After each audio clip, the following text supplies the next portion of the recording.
That dynamic pricing is based on what? Where do you get that price? How do you guys come up with the better price and a better cost that I should Yeah, pay? really, really good question with that. So first off, the gut feeling about freight, right?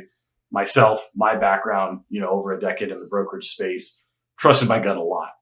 We also had all of my organizations, we built our own tooling to support our gut feelings, right? We could justify it on this, and we won some business and we lost some business. And at times we would, be convinced we were the only sane people in freight and the rest of the market's gone mad, and it is what it is.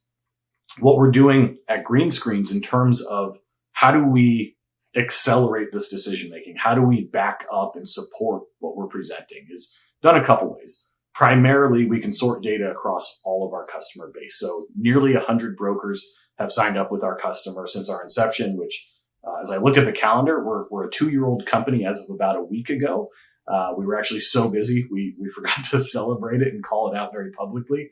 But in a very short time, we've grown extensively. And across that customer base, everybody who pulls data from us also contributes data to us. And so it's done in 2 ways. One, we have the anonymized bucket where we are garnering and consorting all of the data together to come up with these vast market trends. And I'll say generalizations, but I would still be willing to volley our market rate, or what we call the network rate, up against most any pricing product in place, or anything that's home brewed that people are relying on today.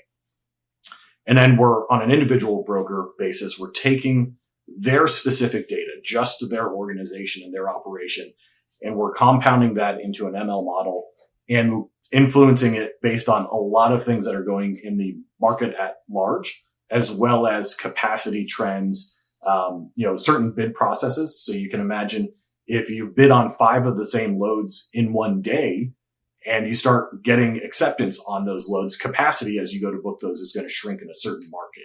Similarly, if you have a deal with a shipper, it's kind of that they just send you the load because you always do it for 2,000 and you got to carry in your back pocket, you shoot it to for 1,700. That's all good until it isn't, until you don't know that the shipper down the street ran a special project and took 10 trucks out of the local market, until you get awarded that load at the end of the day because 3 other people already stumbled on it. They were supposed to pick it up yesterday and rejected it. Supposed to pick it up this morning, truck fell off, kind of thing. So being dynamic is our way of responding to all of those market conditions in the instant that they're happening. The example I like to use, being geographically located in the Southwest, is over the last couple summers, because of rain and washout, we have seen I-10, a major highway from especially the Long Beach port into the Phoenix area for our warehousing, has actually washed out on the highway several times, which is when I was booking loads, something that never happened. But in recent years, it's happened almost every summer now. And until you know that highway has actually fallen off the face of the planet and they can't build a workaround route for, 12 hours or 18 hours, trucks are going to bypass it by going a very long way, right? You're adding a couple hundred miles, which is certainly going to change the cost of moving a shipment from Long Beach to Phoenix or Long Beach further east if you were intending to go that I-10 corridor.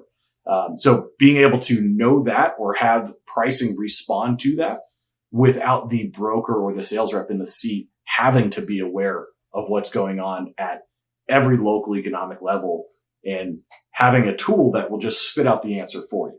What you do with the answer, obviously, is up to everybody's discretion. You could automate it to respond through some of our partners to email quotes and bids. You can build it to respond to bid requests or go into bid boards for you and respond to some of those things.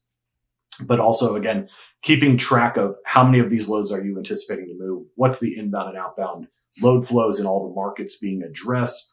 Are there any anomalies, or we call them black swan events, that are occurring that are influencing that same transit that you might be accustomed to just saying, hey, this is $2,000 and we can save you from stumbling on